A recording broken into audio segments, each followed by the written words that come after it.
do Senhor a todos os nossos amigos, professores, alunos que estão em cada aula juntamente conosco, aqui diretamente da ADC TV para o Mundo. Aqui quem vos fala, vosso professor Robson Antônio.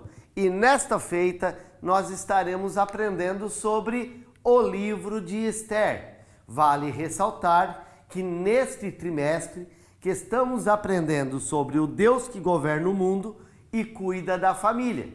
Aprendemos da lição número 1 até a lição número 5 sobre o livro de Ruth. Agora nós estaremos adentrando dentro do livro de Esther. Nosso texto áureo se encontra no livro de Esther, capítulo 4, versículo 14, que diz assim: Por quê? Se de todo te calares neste tempo, socorro e livramento de outra parte virá para os judeus. Mas tu e a casa de teu pai perecereis, e que quem sabe, para tal tempo como este chegaste a este reino. O livro de Esther vai nos mostrar a providência divina.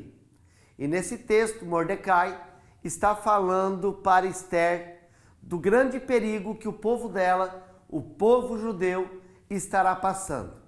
E ele fala, ela pode até se calar, mas o socorro, o livramento, vai vir para o judeu de outra parte. Mas era para ela pensar bem, porque era por causa daquele propósito que Deus colocou ela como rainha, para ela ser o instrumento de Deus para salvar o seu povo. Dentro da nossa verdade prática, a perfeita vontade de Deus é nos guiar por caminhos que levem ao cumprimento de seus eternos propósitos. Esse livro também nos mostra a soberania divina, porque Deus é o grande governante da terra. Deus é o grande arquiteto de todas as coisas. E é a vontade de Deus é que guia os nossos caminhos, que levam a um cumprimento do seu eterno propósito. Introdução. Concluímos o estudo de Ruth. E nessa lição, iniciamos o estudo do livro de Esther. Ruth é cheio de referências expressas ao nome de Deus. Esther, por sua vez, tem como característica singular e sempre destacado a completa ausência do nome de Deus. O que isso significa? Que no livro de Esther, o nome de Deus, ele não está ali. Nem por isso o agir divino deixa de estar presente no livro. Porque Esther não contém alusões diretas ao Deus da providência, mas apresentam uma história cujo roteiro é por inteiro uma manifestação da providência de Deus. Resumindo, para um bom entendimento, o nome de Deus não aparece no livro de Esther, mas a providência de Deus está dentro deste livro. Então, nosso primeiro tópico vai falar sobre a organização do livro. E a síntese, o livro de Esther, tem 10 capítulos e está classificado na categoria de livros históricos da Bíblia. E dentro dessa síntese, nós então vamos falar sobre essa categoria do livro de Esther, a categorização de Esther.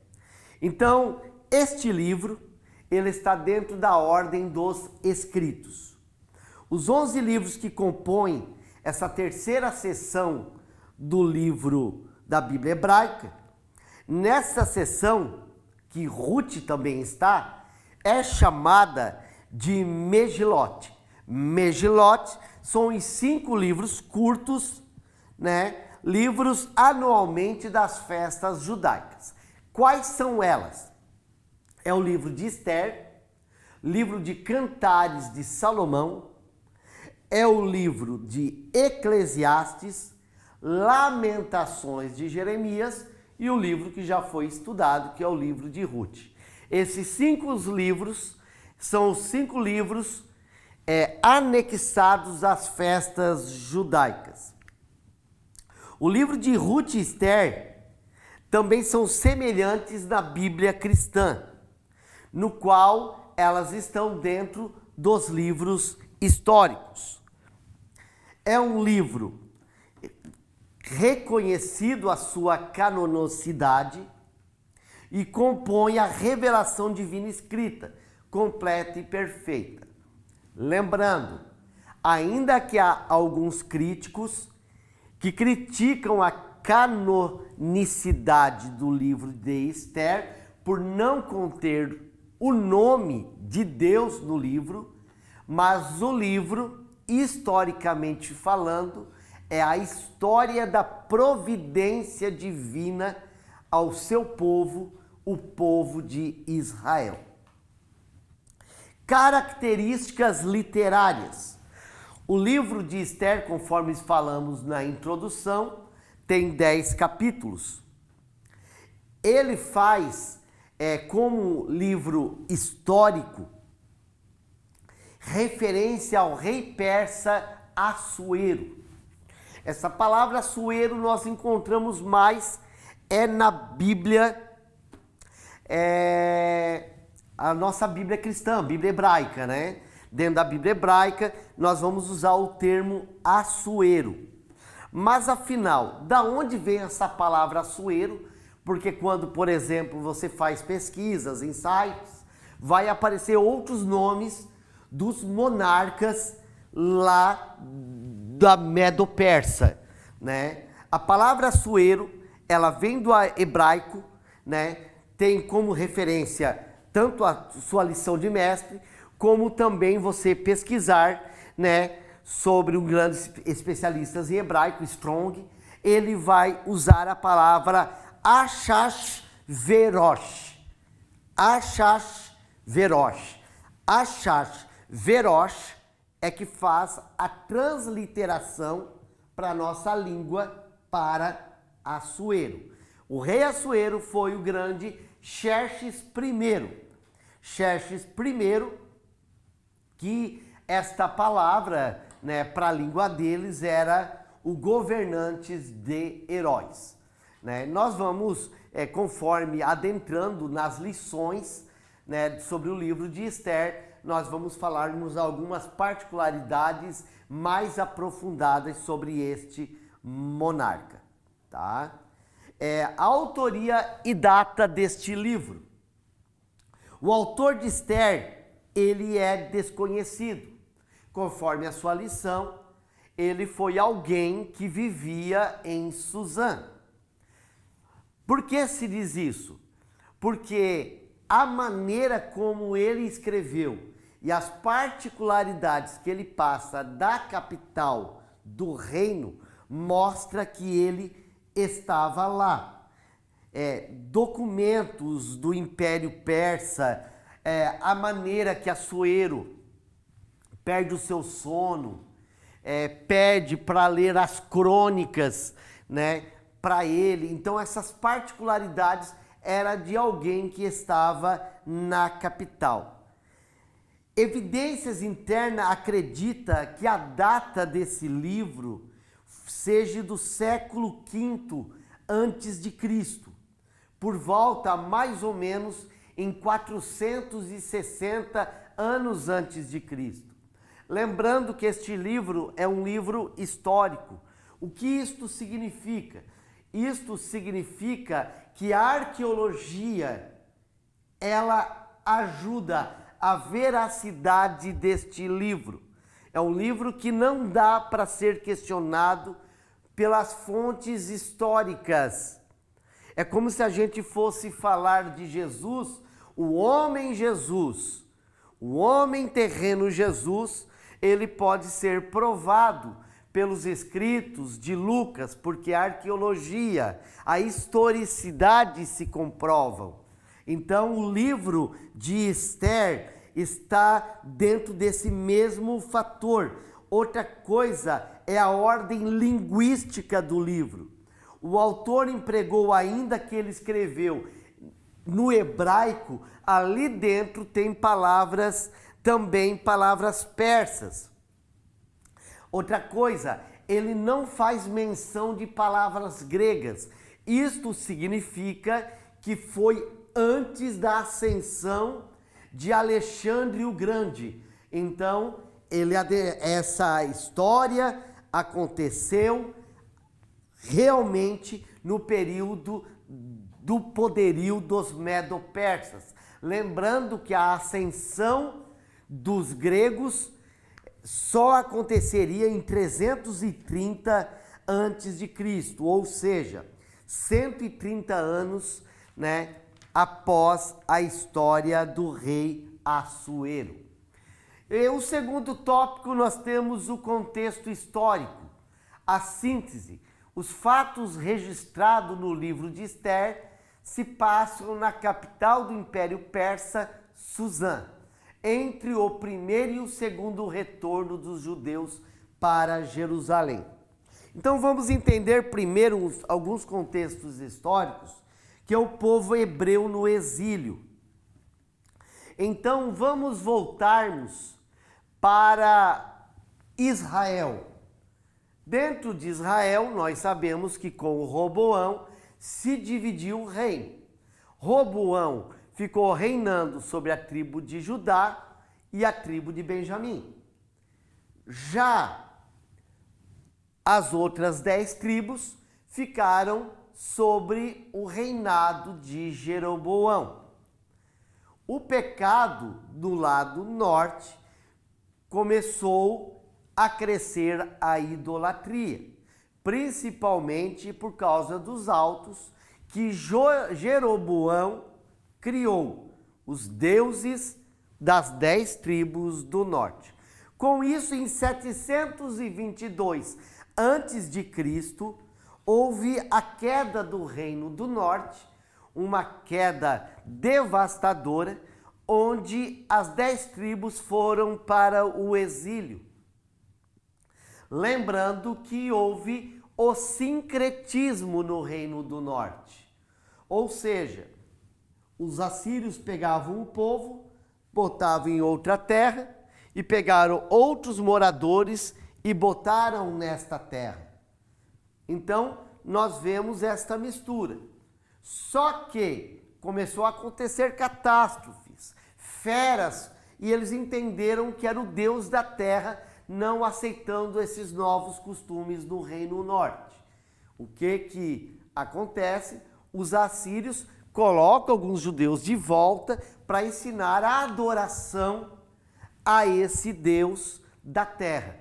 Consequentemente, no Reino Norte começou uma mistura que dá origem ao povo samaritano. Por isso que havia um atrito entre judeus e samaritanos. O Reino Sul também adentra ao pecado. E o que isso vai acontecer? Vai acontecer que o julgamento, o juízo vai vir para o Reino Sul também. Então, o primeiro ataque babilônico no sul de Israel, nos reinos Judá e Benjamim, aconteceu em 605, aonde eles levam príncipes, nobres, jovens e levam para o exílio. Nessa primeira leva de 605 vai o jovem chamado Daniel. Daniel e seus amigos são dos tais que vão para o exílio. No ano 597, acontece o segundo exílio no Reino Sul, aonde sacerdotes vão para o exílio também, aonde vai um outro jovem chamado Ezequiel, o grande exílio do sacerdote Ezequiel, que Deus levantaria como profeta na Babilônia. E por fim, 100 anos depois do que aconteceu lá com o Reino Norte, o Reino Sul é destruído pelos exércitos da Babilônia, o templo é destruído, os muros derrubados e o povo é levado para o exílio para a Babilônia. E aí sim acontece o exílio do Reino Sul. Com isso, o profeta Jeremias profetiza os 70 anos do cativeiro, ou seja, uma geração se passaria. Muitos daqueles que foram para o exílio tombariam, morreriam no exílio. Se levantaria uma nova geração que iriam nascer em território da Babilônia. E assim Deus fez, conforme as profecias do profeta Jeremias, porque Deus queria mostrar que ele abomina todo pensamento e toda forma de idolatria, comportamento, como diz a lição, idolátrico. Por isso a nossa vida não tem espaço para idolatria. Então, o fim do exílio. No mesmo tempo que Deus julga Judá por sua idolatria, Deus exerce o juízo contra a Babilônia. Deus falou através dos profetas.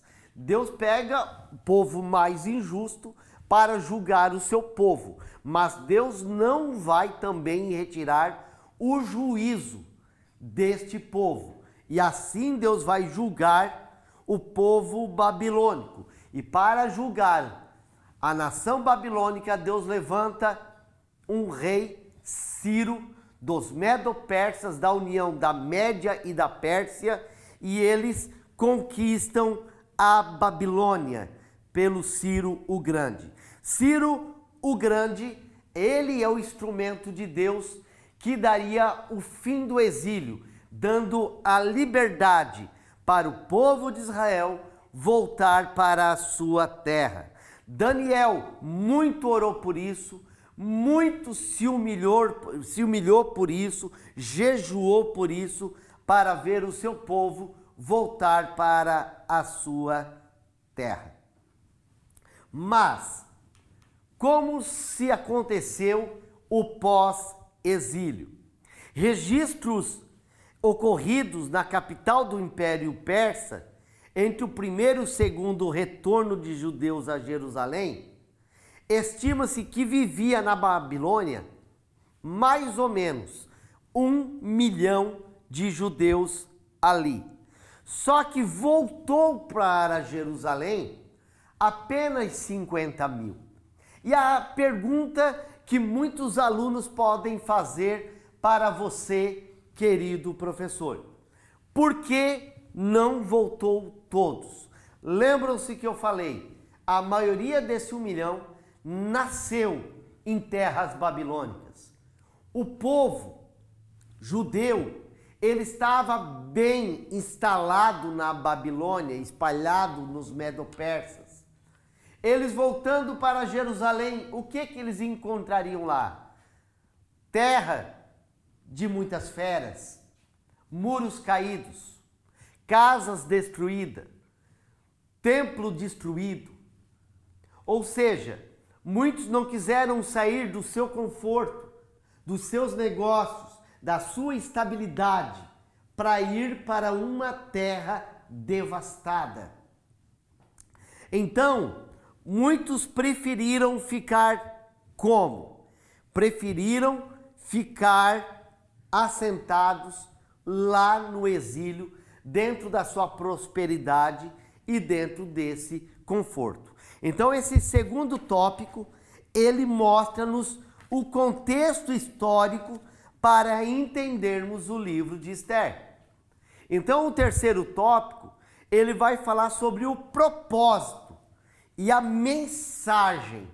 Tem como síntese, o propósito do livro é registrar a providência de Deus com seu povo, sua mensagem e a respeito do perigo de confiar nas falsas estabilidades. O que a síntese está querendo dizer?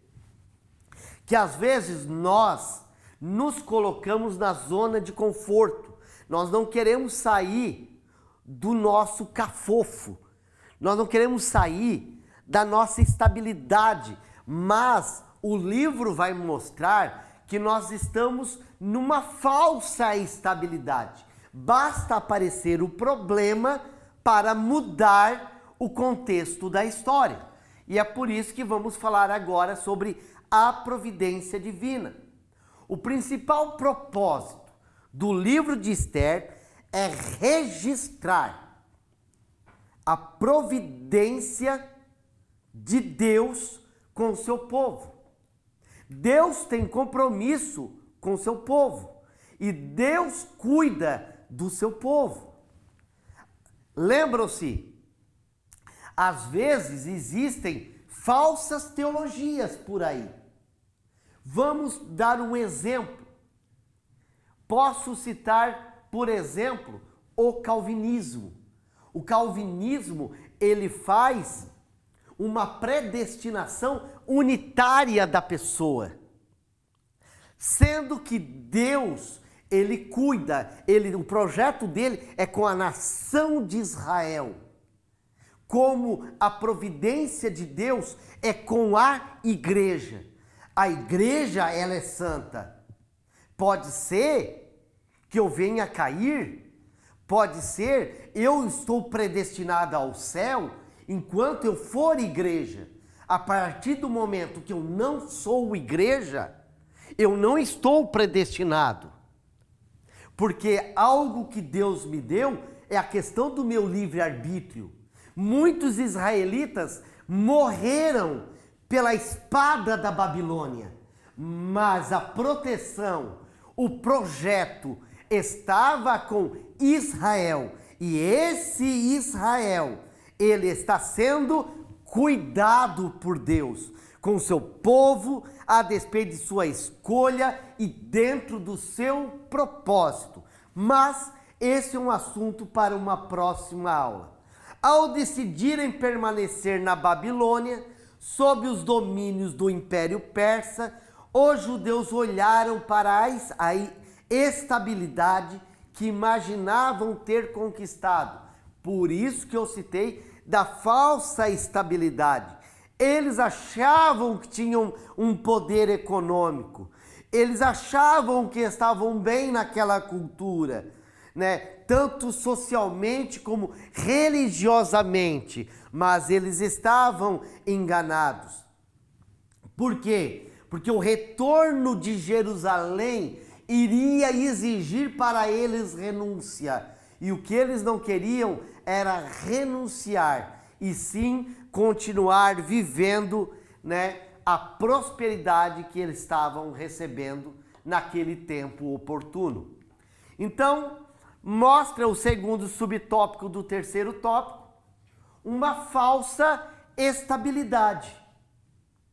Então, Esther nos transmite, esse livro, uma mensagem de perigo em confiar em estabilidades que as estruturas do mundo nos oferecem.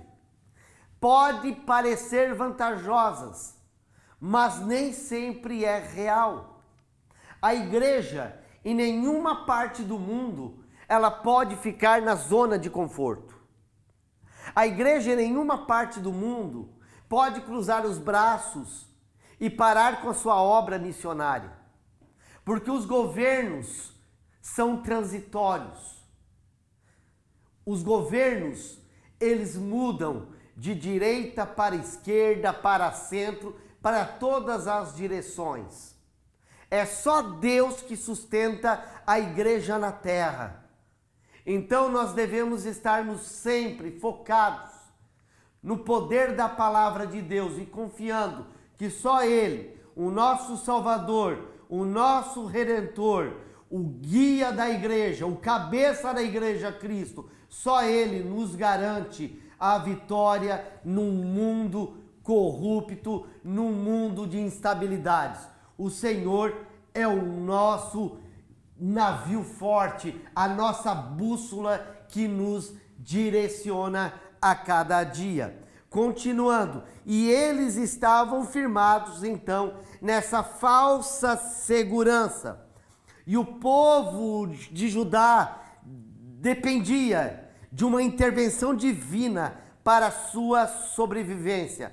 Então Deus estava agindo nas estruturas humanas para mostrar quão grande e quão poderoso era o Império Persa. Seja qual circunstância, é melhor confiar no Deus Todo-Poderoso ou no homem. E o nosso terceiro tópico é a festa de Purim. A festa de Purim, o livro de Esther tem como propósito também registrar esta festa. Mas afinal, o que é a festa de Purim? A palavra Purim, ela vem da palavra pur, que quer dizer lançar sorte ou sorteio. O que quer dizer? Eles escolheram uma data para que este povo fosse exterminado. Ramã, ele lançou uma sorte para acabar com o povo que ele se achava inimigo. A festa comemora a frustração desse nefasto plano diante da providência de Deus. Então, meus amados, adentrando dentro da nossa conclusão, o livro de Esther nos lembra de que vivemos neste mundo, mas não devemos confiar em suas estruturas. Todos os reinos deste mundo passarão. Por isso a palavra de Deus diz que a nossa cidade está nos céus, donde também esperamos o Salvador, o Senhor Jesus Cristo. Então, dentro desta lição, desta aula, que estamos fazendo a introdução do livro de Esther, nós entendemos da onde que nasceu a festa de Purim. A festa de Purim, a festa da vitória, que Deus deu um grande livramento para o povo judeu, que em todo o reino dos Medo-Persas seriam perseguidos. E graças à providência de Deus, Deus deu a vitória. Quero agradecer a você que esteja junto conosco nesta aula. E esperamos você até a próxima. Agradecemos e toda a nossa diretoria agradece você por estar junto conosco. Deixe seu link na presença de Deus. Segue ADC Criciúma e muito obrigado. Até a próxima.